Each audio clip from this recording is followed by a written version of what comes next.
Modern elevators land within 3 millimeters of floor level every single time, without anyone manually steering them. That precision isn't luck. It's the result of about 80 years of engineering iteration that most riders never think about for even a second. Here's what you're going to learn. Why early elevators were genuinely dangerous to step into. The specific mechanism that keeps the car aligned today. What happens when that system fails, and where the same logic shows up in machines you'd never expect. For most of elevator history, leveling was a human skill. The operator, that person sitting on a stool inside the cab, working a brass handle, had to feel the car slow down, watch a floor indicator, and stop the motor at exactly the right moment. If they misjudged by even a few inches, passengers stepped over a gap or lifted their foot over a raised edge. Trips and falls were common. Freight elevators were worse. A pallet jack hitting a 4-inch misalignment could tip a load or jam a wheel.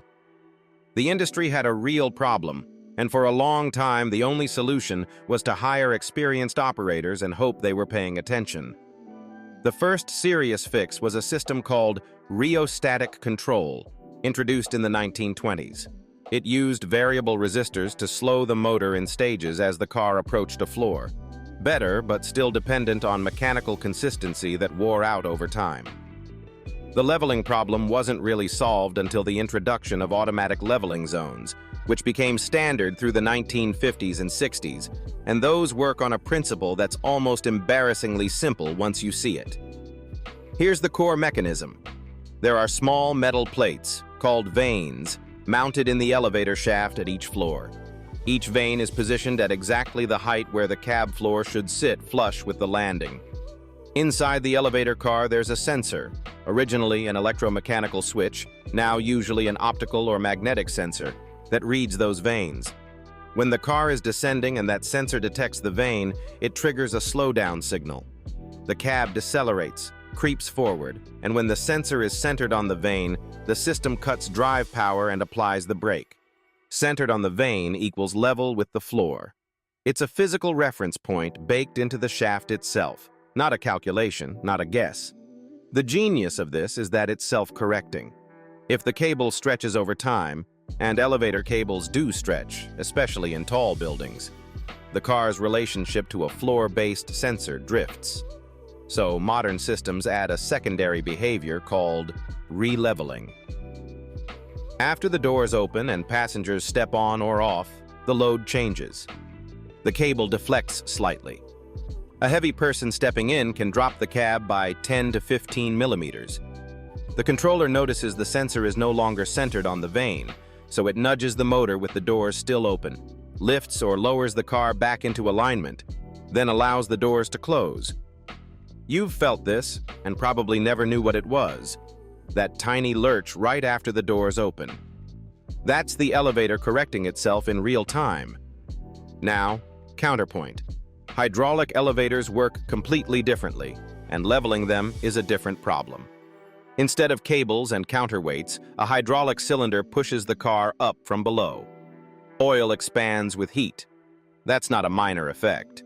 On a warm afternoon, a hydraulic elevator can drift upward by 20 to 30 millimeters just from thermal expansion of the fluid, even while sitting still at a floor.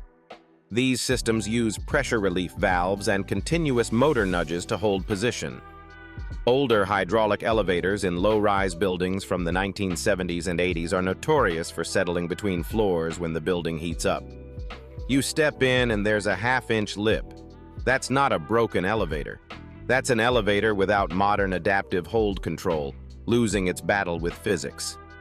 The deeper reason this all matters isn't comfort. It's liability and code.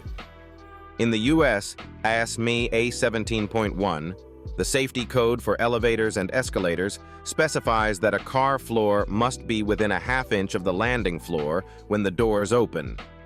That's roughly 12 millimeters of tolerance, and most modern traction elevators land well inside that.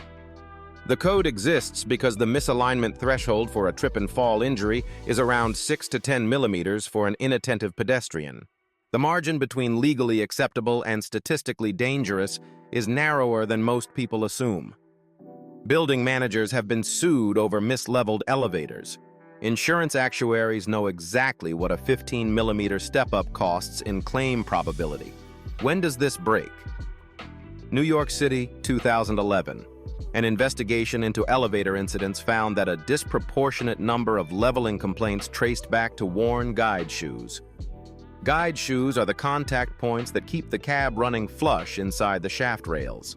When they wear unevenly, the cab tilts slightly and the sensor no longer reads the vane straight on. The car stops at a slight angle, one side higher than the other. The sensor says it's centered. The floor says otherwise. The fix isn't software. It's replacing a rubber or steel component that costs under $100 and gets skipped during rushed maintenance cycles. Precision systems fail at their least glamorous parts.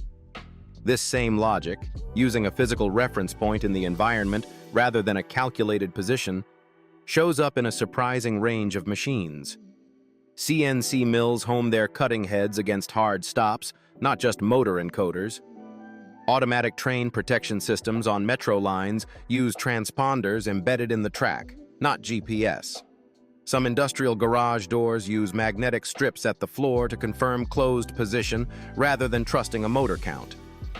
Whenever you need sub-centimeter accuracy in a real-world mechanical system, engineers keep reaching for the same answer.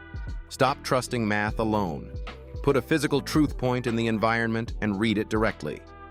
An elevator knows where the floor is because someone bolted a piece of metal to the wall of the shaft at exactly the right height, decades ago. And the car just looks for it every single time. The whole system rests on that one physical fact. Precision, in most engineering, turns out to be less about smarter software and more about finding the right thing to measure and measuring it directly. If this is your kind of thing, the engineering logic hiding inside ordinary objects, Object Theory drops new videos Monday, Wednesday, and Friday.